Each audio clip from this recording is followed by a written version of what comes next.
শুভ সকাল আমার প্রিয় বন্ধুরা, কেমন আছো সবাই? আশা করছি সকলে অনেক বেশি ভালো আছো। আমরাও না বেশ ভালো আছি। ভারতের ছোট্ট একটি গ্রাম থেকে আমি রূপা, ব্লগার রূপা চ্যানেলে সকলকে স্বাগত জানিয়ে আজকের ব্লগটি শুরু করছি। ঘুম থেকে উঠেই চিনি ছাড়া চা করে নিলাম। তো অল্প একটু করেছি, চা খাওয়ার নেশাটা ছাড়াতেই পারছি না। তো যাই হোক, ওর মধ্যে লেবুর রস অ্যাড করে তারপরেই সকালে খেয়েছি। আর তারপরেই দেখো উনুন লেপতে চলে আসলাম। প্রত্যেক দিনের বাসি কাজগুলো এতটাই তাড়াতাড়ি করতে হয় যাতে করে দুপুরের রান্নাটা টাইমের মধ্যে সারতে পারি। তো সেই কারণে সকালবেলা একটুখানি গ্যাসে চাটা করে নিই, যাতে করে কাজগুলো আমার অনেকটা তাড়াতাড়ি হয়ে যায়।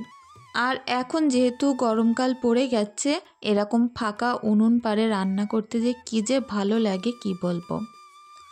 আমার এই যে উনুন পাড়টার একদম ওপরে না পুরো সৃষ্টি গাছ ছেয়ে আছে। তো তার কারণে না পুরো গরমকাল এখানে প্রচুর ঠান্ডা হাওয়া বয় আর অনেকটাই ঠান্ডা থাকে চালের ওপরটা। তো যাই হোক, দেখো চারিদিক ফাঁকা জায়গা থাকলে রান্না করতে কিন্তু বেশ ভালো লাগে। আর পুরো সবুজ আর সবুজ, আমার বাড়িতে যেদিকেই তাকাবে শুধু ঘাস আর ঘাস। তো যেহেতু এত বড় বাড়ির উঠোন, তো সেই কারণে না ঘাসগুলো পরিষ্কার করা অনেকটাই কষ্টকর ব্যাপার। তো এদিকে দেখো পুকুর পাড়ে অনেকগুলো বাসন নিয়ে মাজতে চলে এলাম। আর আজকের দিনটা কি বলবো, কোনো রকম রোদ্দুর নেই, একদম মেঘলা মেঘলা। তো তার মধ্যেই কাজগুলো করছি। তো কাল এক বোন আমাকে বলেছিলে আমাদের পুকুরের পানি অনেকটাই কমে গেছে। তো আসলে কি বলো তো, পুকুরের পানি কমে না, এটা মেশিন লাগিয়ে লাগিয়ে পানি কমিয়ে দিয়েছে। যদি মেশিন না লাগাতো এখনও পর্যন্ত ভরপুরই পানি থাকতো। যেহেতু আমাদের বাড়িটা নিচু জায়গায়, সেই কারণে না এখানে সারা বছর পুকুরে পানি থাকে। তো দেখো বেশ সুন্দর করে বাসনগুলো ছাই দিয়ে একটা একটা করে মেজে নিচ্ছি। সঙ্গে নিয়েছি অল্প একটু বাসন মাজার সাবান। তো প্রত্যেকটা বাসন একটুখানি রগড়ে রগড়ে মেজে নেব, নিয়ে সুন্দর করে ধুয়ে ফেলবো। আর যেহেতু বেশ অনেকগুলো ছোটোখাটো জিনিসপত্র আছে, ওই কারণে না গামলা এনেছি। তা না হয় কি বলো তো, ঘর পর্যন্ত নিয়ে যেতে বেশ অনেকটাই অসুবিধা হয়। আর আমি বারবার ওপর দিক দেখছিলাম বৃষ্টি হয় কি না। তো যাই হোক, বেশ ভালোই লাগছে। আর যেমন সুন্দর ঠান্ডা হাওয়া, তেমনটাই হালকা গরমের ওয়েদার, বেশ ভালো লাগছে। সারা বছরের মধ্যে যদি একটা সময় ভালো লেগে বেশি থাকে, সেটা হচ্ছে এই সময়টা, যে শীত চলে যাচ্ছে গরম আসছে। মাঝখানের যে এই একটা মাস কী যে ভালো লাগে কি বলবো। নাও থাকে গরম, নাও থাকে ঠান্ডা। তো যাই হোক, দেখো সুন্দর করে চুবিয়ে চুবিয়ে বাসনগুলো এখন একটা একটা করে ধুয়ে নেব। আর হাঁড়িগুলো অনেকটাই সুন্দর করে মেজেছি, তলায় কালিগুলো অনেকবারই ডলেছি, যার কারণে না যেখানে রাখবো আর কালি লাগবে না। তো উনুনে রান্না করলে বাসনপত্র জায়গায় অনেকটাই হয়তো জেনে থাকো যে কালিকুলি হয়, তবে আমি বাসনপত্র রাখি না সেখানে এক টুকরো পরিমাণে কালি থাকে না। আমি সবসময় রান্নার পরে যে কালির একটা করে হাঁড়ি থাকে, সেটা না একটা স্টিলের থালার উপরে করে রাখি, যাতে করে জায়গাটা বেশি নোংরা না থাকে। আর যত সম্ভব চেষ্টা করি কড়াটা মেজে ফেলার জন্য, আর তা নয় থেকেও গেলে সেটা আমি ঘরে তুলি না। তো দেখো এখানটা মাজার পরে তো একটু ছাই ছাই হয়ে গেছিলো, তো জায়গাটা সুন্দর করে ধুয়ে দিলাম। যেহেতু আশপাশ থেকে অনেক লোক আসে, তো দেখলেও কি বলবে বলো তো নোংরা থাকলে। তো বাড়ির আনাজ কানাজ সবসময় চেষ্টা করি পরিপাটি করে রাখতে। তবে আমার এই সৃষ্টি গাছ না এই সময়টা আমাকে মোটে সুস্থই থাকতে দেবে না, ঝাড়ু দিয়ে দিয়ে কোমরের যন্ত্রণা বেঁধে যাবে। সকালবেলা যদি একবার ঝাড়ু দেই, বিকেলবেলা যা তাই অবস্থা। আর এতগুলো করে পাতা এ মাথা থেকে ও মাথা পর্যন্ত টেনে নিয়ে গিয়ে গিয়ে পরিষ্কার করা, বুঝতেই পারছো কতটা কষ্ট। তবুও একটাই কারণে সৃষ্টি গাছ কটা রাখা, যে যাতে করে আমার বাড়িটা ঠান্ডা থাকে। তো আমাদের এখানে যেহেতু নোনা এলাকা না, খুব একটা বেশি গাছ ভালো হয় না। একমাত্র দেখি সৃষ্টি গাছটা তেমন মরে না। অনেক গাছ লাগিয়েছিলাম এক সময়, জানো তো, সেই সব ফল গাছগুলো যদি থাকতো বাড়ি পুরো ঘিরে দিত। তবে এখন তো নেই বলে আর লাভ নেই, বছরে যেহেতু 3-4 মাস বাড়িতে পানি থাকে, সমস্ত গাছই মারা যায়। তো যা আছে, এই যে আমার ভিটাটা সুন্দর করে সাজানো গোছানোই কিন্তু আছে। আর নারকেল গাছগুলো দেখে বুঝতেই পারছো প্রচুর নারকেল গাছ। তো এক বোনও আমাকে বলেছিলে যে আমি যেন আমার বাগানের গাছগুলো একটু ঘুরে দেখাই। তো কি বলো তো, পাড়টা প্রচুর সরু, আর ওই মাথা পর্যন্ত গেলেও না এত পরিমাণে গাছ, পুরো অন্ধকার হয়ে রয়েছে। আর প্রত্যেকটা গাছ যেহেতু প্রচুর লম্বা লম্বা, সেই কারণে না আমি যদি নিচে থেকে ভিডিও করি কোনো গাছের মাথায় দেখা যাবে না, একমাত্র গোড়াগুলোই ভালো দেখা যাবে, ওই কারণে না আর দেখানো হয় না। তো এদিকে আমি ঝাড়ু দিচ্ছিলাম, আর দেখো দুজনা খেলা করে বেড়াচ্ছিল। সকালের এই টাইমটায় আমাদের নিজেদেরকে, বাচ্চাদেরও অনেক ভালো লাগে খেলা করতে। তো সিমরানদের স্কুল যেহেতু ছুটি, কারণ ওদের স্কুলে এখন মাধ্যমিক পরীক্ষা চলছে, সেই কারণে না স্কুল ছুটি দিয়েছে। তো সকালবেলা করে বই পড়ে, তারপরে আবার একটুখানি করে খেলা করে। বাচ্চা মানুষ তো, আমিও চেষ্টা করি সবসময় প্রেশার না দিয়ে ওর নিজের ইচ্ছে মতন পড়ুক, যাতে করে যেটুকুনি সময় পড়বে অনেক সুন্দরভাবে পড়াটা মুখস্থ হয়। তো উঠোনের অবস্থা দেখেই বুঝতেই পারছো কি বাজে অবস্থা। এটার যে আর কবে গতি করতে পারবো বুঝতেই পারছি না। এত বড় বড় গাছগাছালি, তুললে তো উঠছেই না, আর এতে ঘাস পোড়ার তেল দিতে বললে হাজব্যান্ড আনার সময় পাচ্ছে না। তো যার কারণে এতটা বেশি অস্বস্তি ভোগ করতে হচ্ছে। তো যাই হোক, হাজব্যান্ড বাড়িতে নেই আজকে, আমাকে আবার দোকান খুলতে যেতে হবে, যার কারণে কাজগুলো অনেকটাই তাড়াতাড়ি করছিলাম। আর এদিকে দেখো, বেশ অনেকগুলো জামা কাপড় আমি ঘরে মেলে রেখে দিয়েছিলাম। এগুলো রাত্রে করে মেলে রাখি, সকাল হতে হতে ওই আধ শুকনো মতো হয়ে যায়। তখন সকালবেলা 10-20 মিনিট একটু রোদ্রে দিলেই শুকিয়ে যায় সুন্দর। তো প্রত্যেকটা জামা কাপড় এখন খুব সুন্দর করে মেলে দেব, আর দোকানেও আমাকে এর মাঝে আবার যেতে হবে। একটা জিনিস কি জানো তো, বাড়িতে যদি 2-3 ঘন্টা থাকা যায়, সমস্ত কাজ করেও না আরও সময় পাওয়া যায়। আর দেখবে বাড়ির কাজ অর্ধেক করে দোকানে গেলাম খানিকক্ষণ, আবার বাড়িতে এসে কিছুটা কাজ করলাম, এইভাবে করতে থাকলে সারা দিনই কাজ ফুরায় না। তবুও কি করব, মধ্যবিত্ত সংসার, সব কিছু তো মানিয়ে নিতেই হবে। বাইরে কাজ না করলে আমার যে বাচ্চাদের পিছনে ছোট্ট ছোট্ট খরচগুলো আছে সেগুলো উঠবে না। তো ঘরের কাজ শেষ করে দোকানে এসেছিলাম, আর এখন বাজে কারেক্ট 12:30। তো হাজব্যান্ড বলছিল বাড়ি যাও, রান্না টান্না করে নাও, কারণ ও এখন বাড়িতে চলে এসছে। আর দেখো লাউ হয়েছে, দেখো আমাদের গাছে কত বড় বড় লাউ। এটা হচ্ছে আমাদের দোকানের ওপরের চাল, আর এখানে প্রচুর লাউ হয়েছে। খেয়ে মোটে উঠতেই পারছি না, আর বিক্রি করতে গেলে কোনো দাম নেই, ওই বলছে 10 টাকা 11 টাকা করে দাম। তো যাই হোক, একটা লাউ তো প্রচুর বড় হয়ে গেছে, সেটা আর কাটার মতো অবস্থা নেই। তো ওটা ওইভাবেই থাক, পেকে গেলে ওর ভিতর থেকে দানা বার করে নেব। তো লাউ তো দেখা যাচ্ছে না, আর এদিকে কুঞ্চি খাঞ্চাগুলো তলায় না দিয়ে এখন দিচ্ছে আমার হাজব্যান্ড ওর ওপরে। তো আগে দেওয়া ভালো ছিল, আমরা বুঝতেই পারিনি গাছটা কোনো দিন বাঁচবে কিংবা এতটা ভালো হবে। পুরো শীতকাল গেল, তখন গাছের লাউও হয়নি, কি গাছ লতায়ও নি, একটা লাউয়েরও কোনো দিন জালি পড়িনি। আর এখন শীতকাল চলে গেছে, লাউয়ে হুড়োহুড়ি। তবে প্রচুর যেহেতু গরম হচ্ছে, চালটা তলায় কোনো রকম কুঞ্চি কাঞ্চা দেওয়া নেই, ওই কারণে লাউয়ের তলা দেখো একদম সাদা সাদা হয়ে পুড়ে যাওয়া মতো হচ্ছে।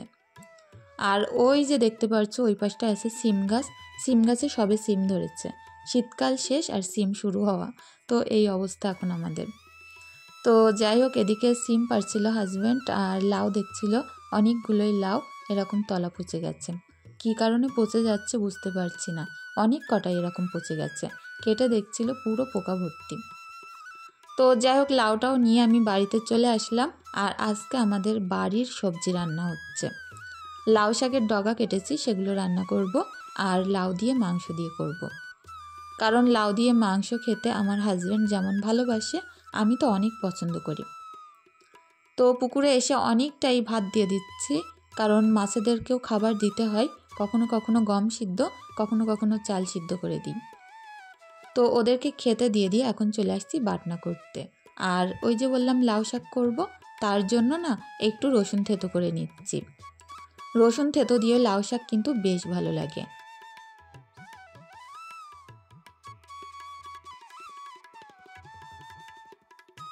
তো এখানে অনেকটা পরিমাণে আদা রসুন নিয়েছি, মাংস আর লাউ করব ওই কারণে। তো যাই হোক, এটা আমি সুন্দর করে এখন বেটে নেব।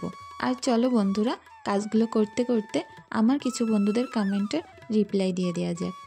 রুমা ব্লগস বোনকে জানাই অনেক অনেক ভালোবাসা, কারণ প্রত্যেক দিন এভাবে আমার পাশে থাকার জন্য। লিমা সুল মাতি নুরুল বোনকেও জানাই অনেক অনেক ভালোবাসা, প্রত্যেক দিন এত সুন্দর সুন্দর কমেন্ট করে মোটিভেট করার জন্য। আর আমার এই ভিডিওর পাশে সব সময়ই আমি শাবানা ব্লগস বোনকে পাশে পাই, তাকেও জানাই অনেক অনেক ভালোবাসা। MS জাকিয়া ওহিদ বোনকেও জানায় অনেক ভালোবাসা। আর জয়শ্রী বোন আমাকে ওই যে ব্লু কালারের মাছটা দেখিয়েছিলাম, আমি তো ওর নাম জানি না, বোন বলেছে ওটা ফাইটার মাছ, আর ওটা যেন আমি অন্য ছোট ছোট মাছের সঙ্গে না রাখি, তাহলে ওগুলো মারা যাবে। তো যাই হোক, এখন তো আমার কাছে কোনো পাত্র নেই, ওই বলতে পারো একটাই পাত্র আছে। তো আপাতত কিছুদিন ওর মধ্যে থাকুক, তারপরে আমি তুলে নেব। তো এদিকে আমি লাউ শাক আর আলুটা একটা সিটি দিয়ে নেব, কারণ কি বলো তো, লাউ শাক বেশিক্ষণ ধরে রান্না করলে টক হয়ে যায়, তো ওই কারণে একটা সিটি দিয়ে নিলে বেশিক্ষণ কিন্তু রান্না করতে লাগে না।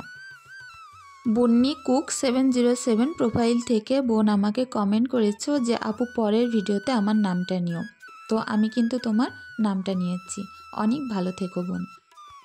ব্লগার KYN বোন আমাকে বলেছো মাছের জারটা তার অনেক ভালো লেগেছে, তো অনেক ধন্যবাদ।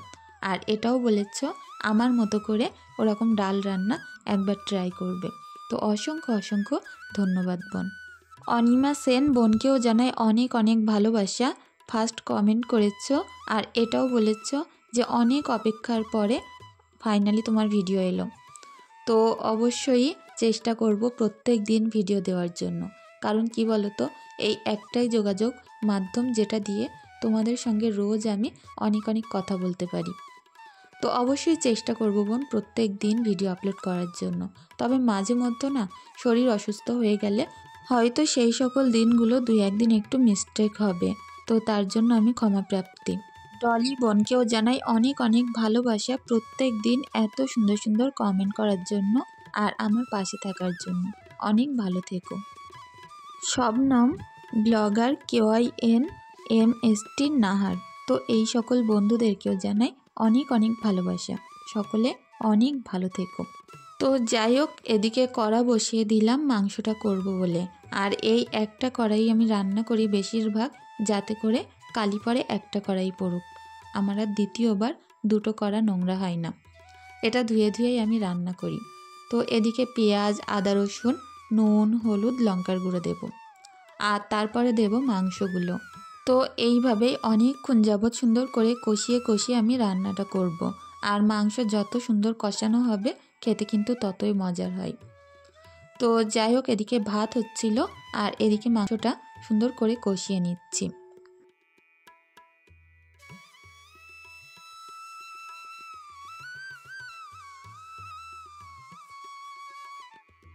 লাউগুলো এত লম্বা লম্বা হয়েছে, তারপরেও দেখো কি পরিমাণে জালি, এর ভিতরেও না একটা দানার চিহ্ন পর্যন্ত হয়নি। তো বাড়ির গাছের লাউ এতটাই বেশি স্বাদ হয় কি বলবো। কিছু কিছু দিন বাড়িতে থাকা এই সবজিগুলো দিয়ে কিন্তু সংসার চালালে সংসার খরচাটা বেঁচে যায়। তো সেই কারণে গ্রামে থেকে এইভাবে বুদ্ধি করে কিন্তু দুটো একটা দিন চালাতে পারি আমরা। তো তার জন্য না বাড়িতেই কিছু কিছু সবজি লাগিয়ে রাখি, যাতে করে আমার কিছু কিছু দিন এরকমভাবে সবজি আর কিনতে হয় না। আর এর মধ্যে দেখো কষাতে কষাতে কত সুন্দর গলে এসছে, তো এখন আমি এর মধ্যে সুন্দর করে ঝোল দিয়ে দেব। তো যাই হোক, যত নাড়ছিলাম ততটাই তেল বেরোচ্ছিল, আর এখন পর্যাপ্ত পরিমাণে কষানো শেষ, ঝোল দিয়ে দিলাম। একটু পাতলা ঝোল করব, যাতে করে খেতে বেশ দারুণ লাগে। তো যাই হোক বন্ধুরা, আমার আজকের ভিডিওটি তোমাদের কেমন লাগলো প্লিজ কমেন্ট করে জানিও। আর যদি আমার ভিডিওর ভিতরে, আমার কথার ভিতরে যদি কিছু খারাপ লেগে থাকে, অবশ্যই ক্ষমা সুন্দর দৃষ্টিতে দেখার অনুরোধ রইল। তো মাংসটা নামানোর আগে একটু মিট মশলা আর একটুখানি গরম মশলা দিলাম, দিয়ে সুন্দর করে এভাবে 10 মিনিট ঢাকা দিয়ে রাখবো। তো রান্নাবান্না কমপ্লিট করে চলে আসলাম স্নান সেরে। আমার যে জামা কাপড় কটা আছে প্রত্যেকটা কেচে দেব। প্রত্যেক দিন গা ধোয়ার পরে যদি এইভাবে জামা কাপড়গুলো কেচে নেওয়া হয়, তাহলে কিন্তু আর খুব একটা বেশি নোংরা হয় না। আর যেহেতু বাড়িতে বেশিরভাগ নাইটি পরা হয়, প্রত্যেক দিন গা ধোয়ার পরে আমার যা দুটো একটা জামা কাপড় আর সিমরানের গা ধোয়ার জামা কাপড়গুলো কেচে নিই। তো এতে করে আমার জামা কাপড় আলাদা করে আর অন্য কোনো দিন কাচতে হয় না, ওই গা ধোয়ার পরেই কেচে নিই, তো বেশ পরিপাটি থাকে জিনিসপত্রগুলো। তো যাই হোক বন্ধুরা, আজকের ভিডিওটি এখানেই শেষ করছি। সকলে অনেক বেশি ভালো থেকো, সুস্থ থেকো। আমাদের জন্য একটু দোয়া ভালোবাসা রেখে যেও, তোমাদের জন্যও না আমার তরফ থেকে অনেক ভালোবাসা রইল। তো বিকালের টাইম যেহেতু এখন রোদ্দুর নেই, আর আজকে সারা দিনটা এইরকমই গেছে। এদিকে হাজব্যান্ড ঘরে এসে বসে আছে ভাত খাবে বলে, তো একটু তাড়াহুড়ো করেই না আমি কাজগুলো করছিলাম। তো এই যে খাটটা আবারও হুড়িয়েছে, আর ব্ল্যাঙ্কেট বাচ্চাদের কথা আর কি বলবো, যে কবার খাটে ওঠে ব্ল্যাঙ্কেট না লাগলেও মুড়ি দিয়ে শুয়ে থাকে। তো এই একটা অবস্থা। তো এটাও আমি সুন্দর করে একটু ভাঁজ করে দিচ্ছিলাম, আর ঘরটা গুছিয়ে রাখলাম এই কারণে, সিমরানকে এক্ষুনি পড়াতে আসবে। ওর খাওয়াটা হয়ে গেলেই ওর দিদিমণি এক্ষুনি পড়াতে চলে আসবে, তো তার কারণে এই ঘরটা একটু পরিপাটি করে রাখি। প্রত্যেক দিন রান্নার পরে কিন্তু আমি এই ঘরটা আরেকবার গুছিয়ে নিই। তো যাই হোক, আজকের ভিডিওটি এখানেই শেষ করছি।